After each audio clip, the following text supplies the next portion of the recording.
ಮರಾಠಿ ಮಾತನಾಡದ ಕರ್ನಾಟಕದ bus conductor ಮೇಲಿನ ದಾಳಿ ಮತ್ತು ಮಹಾರಾಷ್ಟ್ರ ಏಕೀಕರಣ ಸಮಿತಿಯ ಪುಂಡಾಟಿಕೆ ವಿರುದ್ಧ ಕನ್ನಡ ಶಕ್ತಿಗಳು ಒಂದಾಗಿವೆ. ಕನ್ನಡದ ಅಸ್ಮಿತೆಯನ್ನು ಪ್ರಶ್ನಿಸಿರುವ, ಧೈರ್ಯ ಮಾಡಿರುವ ಎಂಎಸ್ ಪುಂಡರ ಹಟ್ಟಡಗಿಸಲು ಕನ್ನಡ ಪರ ಸಂಘಟನೆಗಳು ಒಟ್ಟಾಗಿವೆ. ಭಾಷಾಜ್ಞೆಯ ಕುಂಡವಾಗಿರುವ ಗಡಿ ಜಿಲ್ಲೆ ಬೆಳಗಾವಿಯಲ್ಲಿ ಕನ್ನಡ ಪರ ಸಂಘಟನೆಗಳು ನಾಡದ್ರೋಹಿಗಳ ವಿರುದ್ಧ ರಣಕಹಳೆ ಮುಳುಗಿಸಿವೆ.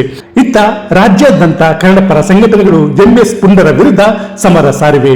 ಮೈಸೂರು ಜಿಲ್ಲೆ ಎಚ್ ಡಿ ಕೋಟೆ ಪಟ್ಟಣದಲ್ಲಿ ಪ್ರವೀಣ್ ಶೆಟ್ಟಿ ಬಣದ ಕರ್ನಾಟಕ ರಕ್ಷಣಾ ವೇದಿಕೆ ಕಾರ್ಯಕರ್ತರು ಪ್ರತಿಭಟನೆ ನಡೆಸಿದರು. ಎಚ್ ಡಿ ಕೋಟೆ ತಾಲೂಕು ಘಟಕದ ಅಧ್ಯಕ್ಷ ಕ್ರಾಂತಿಕುಮಾರ್ ನೇತೃತ್ವದಲ್ಲಿ ಪಟ್ಟಣದ ಆಡಳಿತ ಸೌಧದ ಕಚೇರಿ ಮುಂದೆ ಜಮಾಯಿಸಿದ ಕಾರ್ಯಕರ್ತರು ಎಂಎಸ್ ಪುಂಡರ ವಿರುದ್ಧ ಆಕ್ರೋಶ ವ್ಯಕ್ತಪಡಿಸಿದರು. ಕಂಡಕ್ಟರ್ ಮಹಾದೇವ್ ಎಂಬುವರು ಕನ್ನಡದಲ್ಲಿ ಮಾತನಾಡಿ ಎಂದು ಹೇಳಿದ್ದಕ್ಕೆ ಮರಾಠಿ ಗುಂಡುಗಳು ಹಲ್ಲೆ ಮಾಡಿದ್ದಾರೆ. ಅಲ್ಲದೆ ಅವರ ಮೇಲೆ ಉದ್ದೇಶ ಪೂರ್ವಕವಾಗಿ ಪೋಕ್ಸೋ ಕೇಸ್ ಹಾಕಿದ್ದಾರೆ. ಬೆಳಗಾವಿಯಲ್ಲಿ ಪದೇ ಪದೇ ಶಾಂತಿ ಮತ್ತು ಸುವ್ಯವಸ್ಥೆಗೆ ಭಂಗುಂಟು ಮಾಡುತ್ತಿರುವ ಎಂಎಸ್ ಸಂಘಟನೆ ನಿಷೇಧಿಸಬೇಕು. ಕಂಡಕ್ಟರ್ ಮೇಲೆ ಹಾಕಿರುವ ಪೋಕ್ಸೋ ಕೇಸ್ ವಾಪಸ್ ಪಡೆಯಬೇಕು. ಪದೇ ಪದೇ ಕನ್ನಡಿಗರ ತಾಳ್ಮೆ ಕೆಣಕುತ್ತಿರುವ ಎಂಎಸ್ ಪುಂಡರನ್ನು ಗಲ್ಲಿಗೇರಿಸಬೇಕೆಂದು ಒತ್ತಾಯಿಸಿದರು. ಬಳಿಕ ತಹಶೀಲ್ದಾರ್ ಮೂಲಕ ಸರ್ಕಾರಕ್ಕೆ ಮನವಿ ಪತ್ರ ಸಲ್ಲಿಸಿದರು.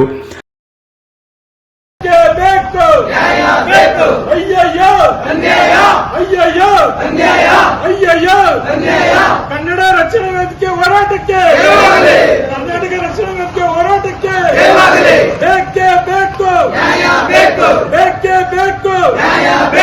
ಎಲ್ಲಿಯ ತನಕ ಹೋರಾಟ, ಯಾತಕ್ಕಾಗಿ ಹೋರಾಟ, ಯಾತಕ್ಕಾಗಿ ಹೋರಾಟ. ಕನ್ನಡಿಗರ ಮೇಲೆ ನಿರಂತರ ಹಲ್ಲೆ ಮಾಡುತ್ತಿರುವ ಎಂಎಸ್ ಗೂಂಡಗಳಿಗೆ, ಕನ್ನಡಿಗರ ಮೇಲೆ ನಿರಂತರ ಹಲ್ಲೆ ಮಾಡುತ್ತಿರುವ ಎಂಎಸ್ ಗೂಂಡಗಳಿಗೆ ಗಲ್ಲಿಗೇರಿಸಿ, ಗಲ್ಲಿಗೇರಿಸಿ, ಗಲ್ಲಿಗೇರಿಸಿ, ಗಲ್ಲಿಗೇರಿಸಿ.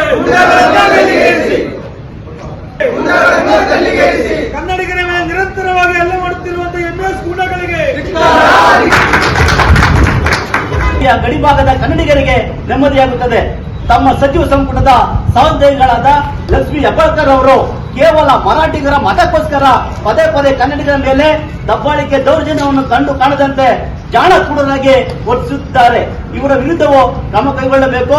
ಕರ್ನಾಟಕ ಪ್ರತಿಭಟನೆಯಲ್ಲಿ ಕರ್ನಾಟಕ ರಕ್ಷಣಾ ವೇದಿಕೆಯ ತಾಲೂಕು ಗೌರವಾಧ್ಯಕ್ಷ ವೆಂಕಟಸ್ವಾಮಿ, ಕಾರ್ಯಾಧ್ಯಕ್ಷ ಸಿದ್ದರಾಜ್, ಉಪಾಧ್ಯಕ್ಷ ಚಿಕ್ಕರಾಜು, ಪ್ರಧಾನ ಕಾರ್ಯದರ್ಶಿ ಪ್ರವೀಣ್, ಅಂತರ್ಸಂತ ಹೋಬಳಿ ಘಟಕದ ಅಧ್ಯಕ್ಷ ಚೆಲುವರಾಜ್, ಕಸಬಾ ಹೋಬಳಿ ಘಟಕದ ಅಧ್ಯಕ್ಷ ಶಿವಕುಮಾರ್, ಕಾರ್ಮಿಕ ಸಂಘಟನಾ ಅಧ್ಯಕ್ಷ ಸ್ವಾಮಿಕುಮಾರ, ಮಹೇಶ್, ಸೋಮಣ್ಣ, ಕೃಷ್ಣ, ಉಮೇಶ್, ಪ್ರಜ್ವಲ್, ಮಹಾದೇವಯ್ಯ, ಗೋಪಾಲ ಶೆಟ್ಟಿ, ಎಚ್ಸಿ ಚೆಲುವರಾಜ್, ಟೈಲರ್ ನಾಗರಾಜ್, ನಂದಕುಮಾರ್ ಸೇರಿದಂತೆ ಅನೇಕ ಮಂದಿ ಉಪಸ್ಥಿತರಿದ್ದರು.